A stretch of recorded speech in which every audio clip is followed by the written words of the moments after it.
புரட்சித் தலைவர் பொன்படைச்சம்மல் டாக்டர் எம்ஜிஆர் அவர்களின் 109வது பிறந்த நாள் விழா இன்றைக்கு. அவருக்கு மாலை அணிவித்து அந்த மாபெரும் தலைவருக்கு இன்றைக்கு நாங்கள் வீரவணக்கம் செலுத்திவிட்டு செல்கிறோம். நீங்க எது கேட்கறதா கேளுங்க. சார், நீங்க என்டிஏ கூட்டணியில இணைந்து விட்டீர்களா? பேனர்ல எல்லாம் உங்க போட்டோ வச்சிருக்காங்க. அதிகாரப்பூர்வ அறிவிப்பு எதுவுமே வரல. ஆனா பேனர்ல இடம் பெற்றிருக்கீங்க உங்க புகைப்படம். இது யாரோ ஒருத்தர் பேனர் வச்சிருக்காரு ஆர்வத்தில். நீங்க அவர்கிட்ட கேட்க வேண்டிய கேள்வியை என்கிட்ட கேட்குறீங்க. இன்னொன்னு, நீங்களாவே நான் அங்க போனேன், அவரை சந்தித்தேன், இவரை சந்தித்தேன் அப்படின்னா நீங்களாவே தகவல்களை செய்திகளா போட்டுட்டு அதில் டிபேட்லாம் நடத்தி முடிச்சிட்டீங்க. ஒரு வாரம் ஆயுது. திரும்பவும் என்ன புதுசா கேட்க போறீங்கன்னு எனக்கு தெரியல. ரொம்ப புத்திசாலித்தனமா கேட்கறீங்க. நான் என் பதில உங்களுக்கு நான் அதே மாதிரி சொல்றேன். உரிய நேரத்தில் அன்னைக்கு நான் அறிக்கையை கொடுத்திருந்தேன். என்னன்னா, நான் பெரிதும் மதிக்கின்ற இந்த சோசியல் மீடியா ஊடகம் எதை வேணாலும் நீங்க எங்க மேல சேர்த்த மாதிரி இறக்கிறீங்களா? நியாயமானு தான் முதல்ல கேட்கணும். இன்றைக்கு கூட பார்த்தா ஒரு யூடியூப் சேனல்ல தினகரன் தலைமறைவா இருந்தாரு, திரைமறைவில் இருந்தாருன்னு எதுவும் இல்லை. எங்க பொதுக்குழு 5ஆம் தேதி முடிஞ்சதுக்கு அப்புறமா எனக்கு சொந்த வேலை இருக்கு. நாங்க ஒரு கட்சி பொதுச்செயலாளர் இருந்தாலும் எங்களுக்கு சொந்த வேலையெல்லாம் இருக்குங்கிறத நீங்க ஒத்துக்குவீங்கன்னு நினைக்கிறேன். பொங்கல் பண்டிகையினால 3 நாட்கள் தொடர்ந்து விடுமுறை. கழக நிகழ்ச்சிகள் எதுவும் நாங்க வைக்கல. எங்க நிர்வாகிகளும் சரி பொங்கலுக்கு எல்லாம் தயாராவாங்க, கிராமங்கள் நகரங்கள் உட்பட. அதனால நாங்க இந்த நிகழ்ச்சி வச்சுக்கல. நான் உங்களுக்கு தெரியும், நான் பொதுவாக நிகழ்ச்சி இல்லைன்னா வெளியில போறதில்லை, எங்கேயும் உங்களை சந்திக்கிற வாய்ப்பும் இல்லை. சொந்த வேலைகளுக்காக நான் பல ஊர்களுக்கு சென்று வர்றேன். டெல்லிக்கே சென்றாலும் அரசியல் ரீதியாக தான் செல்லணும்னு அவசியம் இல்லையே. எத்தனையோ சொந்த வேலைகள் இருக்கும். 11 ஆண்டுகள் அங்கே நான் எம்பியா இருந்திருக்கேன். எனக்கு தனிப்பட்ட வேலைகள் இருக்கும், நண்பர்கள் இருப்பாங்க, அவங்க வீட்டில் திருமணங்கள் இருக்கும். அன்னைக்கு கூட ஒருத்தர் கேட்டார், மார்கழி மாதத்தில் திருமணமானு. எங்க இஸ்லாமிய சகோதரர் வீட்டு கல்யாணம் திருச்சியில் நடந்துச்சு, அதுக்கு போனேன். அது மாதிரி நான் படித்ததெல்லாம் பெங்களூர்ல, சிக்மங்களூர்ல, அங்கே நிறைய நண்பர்கள் இருக்காங்க. இதே போல வாய்ப்பு கிடைக்கின்ற நேரத்தில் நான் அவர்களோட போய் சென்று சந்தித்து வருவது எனது சுவாபம். இன்னும் சொல்ல போனா எனக்கு எந்த தயக்கமோ எந்த குழப்பமோ எந்த அழுத்தமோ கிடையாது. எனக்கு அழுத்தமே நீங்க கொடுக்குற அழுத்தம் தான். எங்களை விடுங்களா, நாங்களா முடிவு எடுக்கிறோம். நாங்க ஒரு சின்ன கட்சி, நாங்க ஒன்றும் பெரிய சாதித்த கட்சியும் கிடையாது. ஏதோ ஒரு ஆர்கே நகர்ல அந்த மக்கள் என்ன ஏதோ வெற்றி பெற வச்சாங்க, அதுக்கப்புறம் எங்களால் வெற்றி பெற முடியவில்லை. இன்னும் சில பேர் சொல்றாங்க நீங்க போராடவே இல்லை, இவங்கெல்லாம் இன்றைக்கு அமைச்சர் பதவி கேட்கிறாங்கன்னு. அவர்கள் பேரறிஞர் அண்ணா அவர்களை குறிப்பிட்டாங்க. பேரறிஞர் அண்ணா அவர்கள் 57ல் போட்டியிட்ட போய் சரி, 62ல போட்டியிட்ட போய் சரி, ஹிந்தி போராட்டம் அப்ப வரல. ஹிந்தி போராட்டம் 65ல தான் வந்துச்சு. போராடி ரோட்ல உத வாங்கி ஜெயில போய் தான் ஒரு கட்சி அமைச்சர் ஆகணும் அப்படிங்கறதுலாம் எனக்கு அப்படிதான் ஆகணும்னு அவர் சொல்றாரு. அவர் ஒன்றும் ஏசி ரூம்ல டிவியில உட்காந்துக்கிட்டு எந்த பத்திரிகையில இதுக்கு முன்னாடி இருந்தாரு அவரை தெரியல. அவர் பத்திரிகையாளர் இருக்கிற பேர்ல அவர் பேசுறப்ப நாங்களும் ஒரு கட்சியில 86ல இருந்து புரட்சி தலைவர் மறைந்த பிறகு ஒரு கட்சியில தொண்டனா இருந்து வந்தவன் தான். 99ல ஒரு மாபெரும் தலைவர் என்ன வேட்பாளர் நிறுத்தி பாராளுமன்றத்துக்கு அனுப்பி வச்சாங்க. 2017க்கு அப்புறம் தான் உங்களுக்கு என்ன தெரியும். 1988ல இருந்து என்ன தெரிந்தவர்கள் நிறைய மூத்த அரசியல் பத்திரிகையாளர்கள் இருக்காங்க. திரு ஷியாம் அவர்களுக்கு என்ன 88ல இருந்து தெரியும். திரு தினமணி ஆசிரியர் வைத்தியநாதன் அவர்களுக்கு என்ன 88ல இருந்து தெரியும். தினத்தந்தியில் இருக்கிற சுகுமார் அவர்களுக்கு என்ன 88ல இருந்து தெரியும். ஆனா அன்றைக்கு ஷாம் அவர்கள் அம்மா அவர்களுக்கு எங்களுக்கு எதிராக இருந்து அப்புறம் பிறகு எங்களுக்கு நண்பராக ஆனவர். 88ல அவர் தராசு பத்திரிகையில எங்களுக்கு எதிரான பல தகவல்கள் வந்திருக்கு. அதையெல்லாம் தாண்டி தான் நாங்கள் அரசியலில் நிற்கிறோம்.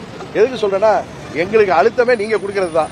உரிய நேரத்தில் அம்மா மக்கள் முன்னேற்ற கழகம் எந்த கூட்டணியில் இடம்பெறும் என்பதை உரியவர்கள் அறிவிப்பார்கள். நான் ஒரே ஒரு கோடு கொடுக்கிறேன். இல்ல நான் ஒரே சொன்னேன், இந்த காலையே வாங்க மாட்டீங்க. நான் பொதுக்குழுல பேசின போய் ஒன்று சொன்னேன். நீங்க அதெல்லாம் நீங்களா ஒரு திசைக்கு போறீங்க, உங்க ஆசைப்படுறீங்க. பொதுக்குழுல நான் கிளியரா சொன்னேன், இந்த காலகட்டம் 26 சட்டமன்ற பொதுத் தேர்தல் என்பது உறுதியாக தனிப்பெரும்பான்மையுடன் எந்த கட்சியும் ஆட்சி அமைக்க முடியாது என்கிற நிலை இருப்பதாக நான் நம்புகிறேன். அதனால கூட்டணி ஆட்சி தான் வரும். நாங்கள் இடம்பெற போகின்ற கூட்டணி உறுதியாக வெற்றி பெறும். இது நான் ஏதோ அதீத நம்பிக்கையில சொல்றேன். இன்றைக்கு இருக்கிற சூழ்நிலை பற்றி சொல்றேன். 21 தேர்தலே தெரியும். நாங்கள் கூட்டணிக்கு வர வேண்டும் என்று சில நல்ல உள்ளங்கள் விரும்பினார்கள். அதற்காக அனுபவத்தவர்கள் பேசினார்கள். அன்றைக்கு முடியாமல் போனது. அதனால் அம்மா அவர்களின் ஆட்சி வர முடியாமல் போனது என்பது தெரியும். ஆனால் எதுக்கு நாங்கள் எங்க மேல தவறல, நான் கூட தேர்தலில் போட்டியிடவில்லை என்ற ஒரு கருத்தை தான் வெளியிட்டேன். ஆனால் இன்றைக்கும் சில நல்ல உள்ளங்கள் அம்மாவின் ஆட்சி தமிழ்நாட்டில் வர வேண்டும் என்கிற முயற்சியில் இருக்கிறார்கள். அவர்களுக்கு நான் அம்மாவால் அரசியலுக்கு வந்தவன், நான் பலமுறை சொல்லிட்டு வர்றேன். அரசியலுக்காக நான் அம்மாவிடம் வரவில்லை, அம்மா அவர்களால் அரசியலுக்கு வந்தவன். எனக்கு சில மனசாட்சி இருக்கிறது. தனிப்பட்ட விருப்பு வெறுப்பு எல்லாம் தாண்டி எங்க தமிழ்நாட்டு நலன் எங்களுக்கு முக்கியம். யார் ஆட்சிக்கு வர வேண்டும் என்பதில் எங்களுக்கு பங்கு இருப்பதாக நினைக்கிறேன். நாங்கள் ஒரு சின்ன கட்சி தான். ஆனால் நாங்களும் முடிவெடுக்கக்கூடிய இடத்தில் இருப்பதாக நான் நம்புகிறேன். எந்த ஆட்சி வர வேண்டும் என்பதும் தமிழ்நாட்டு மக்களுக்கு எது நல்லது என்பதையும் முடிவெடுக்கக்கூடிய ஒரு அணிலை போல் நாங்கள் இருக்கிறோம். சின்ன எறும்பு மாதிரி வச்சுங்களேன், சில பேர் அதுக்கு ஒரு டிபேட் நடத்துவாங்க. சின்ன எறும்பு மாதிரி இருக்கும், இல்லை அமீபா மாதிரி இருக்கும். எங்களுக்கு அந்த பொறுப்பு இருக்கு. ஒரு கட்சி நடத்துறோம். என்ன நம்பி லட்சக்கணக்கான தொண்டர் பாருங்க, தனது எம்எல்ஏ பதவியை ராஜினாமா செய்துவிட்டு என் கூட அம்மாவின் லட்சியங்களுக்காக போராடுறவர் நிற்கிறாரு. முன்னாள் அமைச்சர்கள் இருக்காங்க, முன்னாள் சேர்மன், முன்னாள் அமைச்சர் எங்க கூட நிற்கிறாரு. இவருக்கு பல கோடிகள் பேசப்பட்டு இவங்கெல்லாம் விலை போகாத தங்கங்கள். இது போல லட்சம் தொண்டர்கள் தமிழ்நாடு முழுவதும் எங்கள் இயக்கத்தில் இருக்காங்க. 88 மாவட்டங்களாக அதில் அங்கங்கே கட்சியை வழிநடத்துபவர்கள். இன்றைக்கு நீங்கள் எல்லாம் நீங்க என்ன முடிவெடுக்க போறீங்க அப்படின்னு எனக்கு நீங்க அழுத்தம் கொடுக்கிற அளவுக்கும் எனக்கு ஆதரவாகவும் எதிராகவும் தினகரன் தலைமறைவாகிவிட்டார், தயக்கத்தில் வீட்டில் படுத்திருக்காரு, அவர் சோர்ந்து போயிட்டாரு, நல்லவேளை பாட்டிலோட அலைகிறாருன்னு சொல்லாம தகவல்லாம் போட்டாங்க. எந்த தயக்கமும் இல்லை, என் மனசுல எந்த பயமும் இல்லை, எந்த கனமும் இல்லை. நாங்கள் எங்கள் இயக்கத்தை சேர்ந்தவர்களுக்கு என்னோடு பயணிப்பவர்களை உரிய இடத்தில் வைத்து பார்க்க வேண்டும் என்கிற ஆசை தான் இருக்கு. நான் தேர்தலில் போட்டியிடுவேனா என்பதை கூட இன்னும் முடிவெடுக்கவில்லை. ஆண்டிப்பட்டியில் போட்டியிடுறாரு, உசிலம்பட்டியில் போட்டியிடுறாருலாம் சொல்றாங்க. அந்த முடிவு நான் இன்னும் உண்மையா எடுக்கல. உரிய நேரத்தில் அதான் சொல்ல வந்தா, நீங்க அதை கவனிக்க மாட்டீங்க. ஒரு கூட்டணிக்கு நாங்கள் செல்வதை உரியவர்கள் அறிவிப்பார்கள். கரெக்டா? உரியவர்கள் அறிவித்த பிறகு உங்களுக்கு தெரிய வரும். அதுதான் ஒரு பண்பா இருக்குன்னு நினைக்கிறேன். அதற்கு பிறகு நான் எந்த கூட்டணியில் வந்திருக்கிறேங்கிறத இப்ப நான் ஒரு கூட்டணிக்கு தலைமை ஏற்றால் நான் அறிவிப்பேன். நான் ஒரு கூட்டணியில் சேருகின்ற பொழுது அந்த கூட்டணிக்கு தலைமை தாங்குபவர்கள் அதை வெளிப்படையாக உரிய நேரத்தில் அறிவிப்பார்கள்.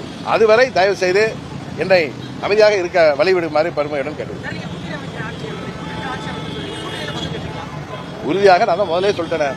இன்றைக்கு கூட்டணிக்கு தலைமை தாங்குகிற எல்லா கட்சிகளுக்கும் தெரியும், தமிழ்நாட்டில் உறுதியாக கூட்டணி ஆட்சி தான் வருகின்ற ஒரு சூழ்நிலை இருக்கு. அதை அவர்கள் ஏற்றுக்கொள்ளலாம், ஏற்றுக்கொள்ள வேணாம், அவங்க தனிப்பெரும்பான்மை வந்து ஆட்சி அமைக்க போறாங்க. என்னை பொறுத்தவரை கூட்டணி ஆட்சி தான் அமையும். அதனால நான் ஏற்கனவே எங்க பொதுக்குழுல என்ன பேசணும், அதுதான் எங்கள் தொண்டர்கள்ட்ட எங்க நிர்வாகிகிட்ட பேசுனது தான் என்னுடைய கருத்து. அதை தான் திரும்ப சொல்றேன். அம்மாவின் ஆட்சி அமைத்து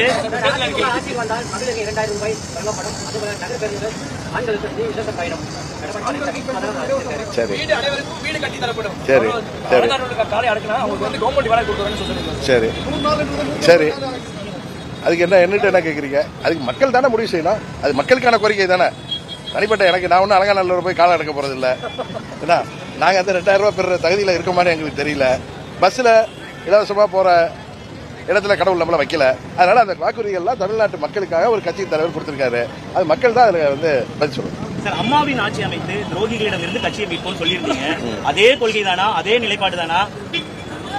ராஜேஷ் எப்படி கேட்டாலும் உரிய நேரத்தில் கூட்டணிக்கு தலைமை தாங்குபவர்கள் உரிய முறையில் அறிவிப்பார்கள். அதுவரை பொறுத்திருந்தா உங்கள் கேள்விகள் எல்லாவற்றிற்கும் விடை கிடைக்கும். அதற்கு பிறகு நீங்க என்ன கேள்வி கேளுங்க. ஒவ்வொரு தொலைக்காட்சியில கூட நான் ஏற்கனவே வர மாதிரி அரை மணி நேரம் உங்களோட உட்கார்ந்து உங்கள் நெறியாளர்கள் எந்த கேள்வி கேட்டாலும் பதில் சொல்லக்கூட டிடிவி தினகரன் உறுதியாக தயாராக இருக்கிறார்.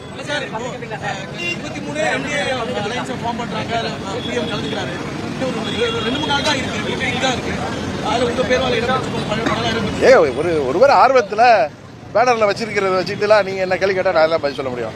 அது கமலாலயத்திலிருந்து வந்திருக்கிற பேனர்ல வந்தா நான் கேட்டா அதுக்கு பொறுப்போட பதில் சொல்ல முடியும்.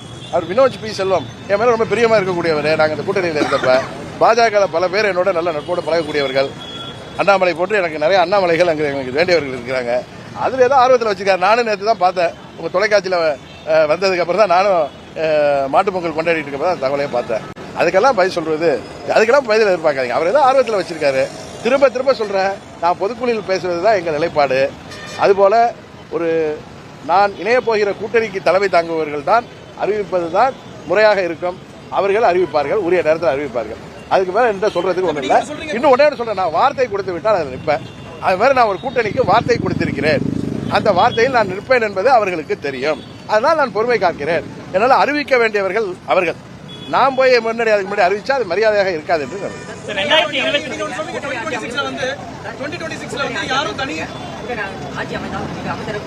ஏங்க சார், அதான் பொதுக்குழுல சொல்லிட்டாங்க. பொதுக்குழு என்ன பேசிருக்கேன்னு பொது வெளியில இருக்கு, அதை பாருங்க.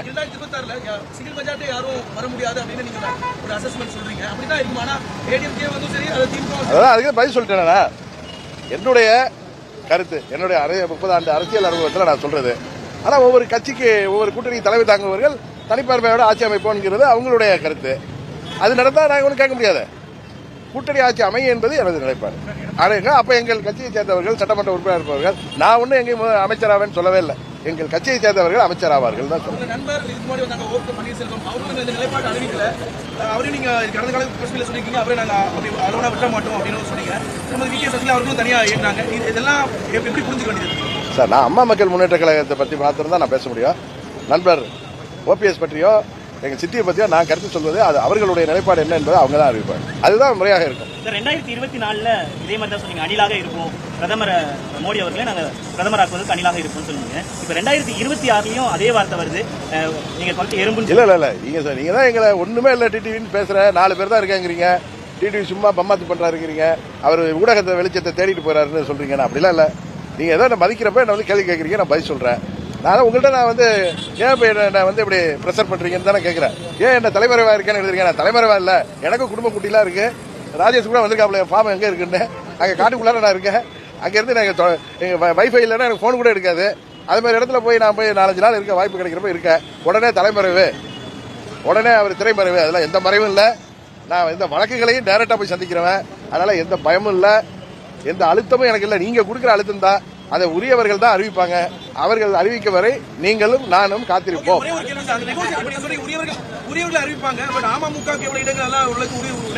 நான் ஒரே நிலை தான் சொல்ல முடியும். நான் வந்து கூட்டணிக்கு தலைமை ஏற்கிறப்ப நான் கூட்டணிகளை அறிவிச்சேன். இப்ப நான் இன்னொரு கூட்டணியில போறப்ப அந்த கூட்டணிக்கு தலைமை ஏற்கிற கட்சி அறிவிப்பது தானே முறையா இருக்கும். அவர்கள் உரிய நேரத்தில் அறிவிப்பாங்க. அது எப்ப எல்லாம் நீங்க கேட்காதீங்க. அறிவிப்பு வந்தாலே என்ன அர்த்தமா இருக்கும்? வந்து எல்லாம் முடிந்த பிறகு தானே அறிவிப்பு வரும். இல்ல அறிவிப்பு வந்த பிறகு முடிவுக்கு வரலாம். எல்லாமே ஒரு ட்ரஸ்ட்ல வர்றது தானேங்க, நம்பிக்கையில வர்றது தானே கூட்டணி. அது மாதிரி எங்க ஆட்சி அமைங்கிறது எங்களோட நம்பிக்கை. அதை மக்கள் வந்து மெய்ப்பிப்பார்கள்ங்கிற நம்பிக்கை. எந்த ஆட்சி வர வேண்டும், தமிழ்நாட்டிற்கு எது நல்லது என்பதை தீர்மானிக்கின்ற ஒரு புள்ளியில நாங்களும் ஒரு அபிமா மாதிரி இருக்கோம். அதனால நாங்க சரியா செய்வோம்னு சொல்றேன். அவ்வளவுதான். அது அவர் சொன்னதுக்கெல்லாம் நான் பதில் சொல்ல முடியாது. நீங்க எதை வேணாலும் கேட்டு போட்டு வாங்க பாக்குறீங்க. அவரெல்லாம் அப்படிலாம் ஒன்று சொன்னதா எனக்கு தெரியல. எங்க சொன்னதை காமிங்க, நான் சொல்றேன். சார், இப்போ விஜய்க்கு வந்து சிபிஐ விசாரணை எங்க கட்சி வரும்னு சொன்னாரா? ஒரு கட்சியில அவர் எந்த கட்சியை மீன் பண்ணாரு நீங்க அவர்கிட்ட தானே கேட்கணும்.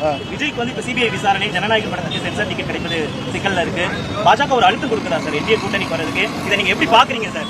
விஜய்க்கு ஒரு அழுத்தம் சார், ஆரம்ப காலகட்டத்தில் உங்களுக்கு ஒரு அழுத்தம் இருந்தது. இல்ல எனக்கு நீங்க தான் அழுத்தம் இருந்துச்சுங்கிறீங்க. நான் அன்றையில இருந்து நீங்க பாருங்க, எனக்கு வந்து நீங்க சொல்ற மாதிரி அவங்க அழுத்தம் கொடுத்தாங்களான்னு தெரியல. இப்பொழுதுதான் சிபிஐ என்கொயரி எனக்கு தெரிந்தவரை திரு விஜய் அவர்கள் கட்சியை சேர்ந்தவர்கள் தான் சுப்ரீம் கோர்ட்ல போய் ஒரு தனி நீதி அரசர் மூலம், நீதி sitting judge or retired judge மூலம் விசாரணை வேணும்னாங்க. சிபிஐ இது உச்சநீதிமன்ற கொடுத்த தீர்ப்பின்படி தான் இன்றைக்கு சிபிஐ விசாரிக்குது. அவங்க விசாரிக்கிறப்ப போய் விசாரணைக்கு போய் தானே ஆகணும். அதை போய் எப்படி அழுத்தம் நம்ம நினைக்க முடியும்? எனக்கு தெரியல. அது நீதிமன்றம் தானே தடை செஞ்சிருக்கு, நீதி அரசர்கள் தானே தடை செஞ்சிருக்காங்க. அதை போய் நீங்க அரசாங்கத்தோட எனக்கு எப்படி அதை நீங்க சேர்க்கிறீங்கன்னு தெரியல. திரும்பவும் உச்ச நீதிமன்றம் நான் பார்த்தா நீங்க சென்னை உயர்நீதிமன்றத்துக்கு போங்கன்னு தான் சொல்லுங்க.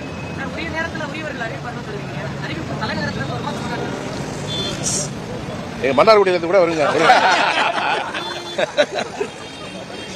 வேற ஊரை சொன்னா இவர் அந்த ஊரை மட்டமா சொல்லிட்டாரு, என் ஊரை சொல்லிக்கிறேன்.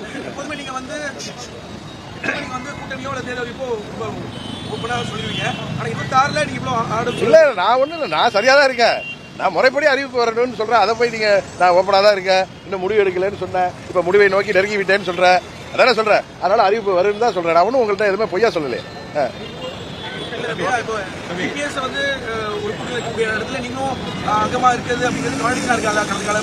சார் நீங்க உரியவர்கள் அறிவித்த பிறகு நான் உங்கள்கிட்ட நேரா வர்றேன்னு ஒன்னு அலுவலகத்துக்கு வாங்க, எத்தனை கேள்வி கிளைகள் தூங்க பதில் சொல்றேன். உங்க தொலைக்காட்சிகள் என்ன கூட்டிட்டே இருப்பாங்க. என் நண்பர் சாணக்கியா என்ன கூப்பிடுவாரு, என் நண்பர் பாண்டிய மேல ரொம்ப வருத்தமா இருக்காரு, நன்றி கொடுக்குறேன். அவருக்கு எல்லாம் முடிஞ்சதுக்கு அப்புறம் கொடுக்கலான்னு இருக்கேன். அது மாதிரி என்ன கேட்டிருந்த அத்தனை தொலைக்காட்சிகளுக்கு நான் பேட்டி கொடுப்பேன். என்ன கேள்விகள் வேணாலும் கேட்க சொல்லுங்க. ஹரியை விட்டு கேட்க சொல்லுங்க, புதிய தலைவரில் கார்த்திகை விட்டு கேட்க சொல்லுங்க, நியூஸ் 18 கார்த்திகை செல்வனே கேட்கட்டும். நான் எல்லாரும் பதில் சொல்ல தயாரா தானே இருக்கேன்.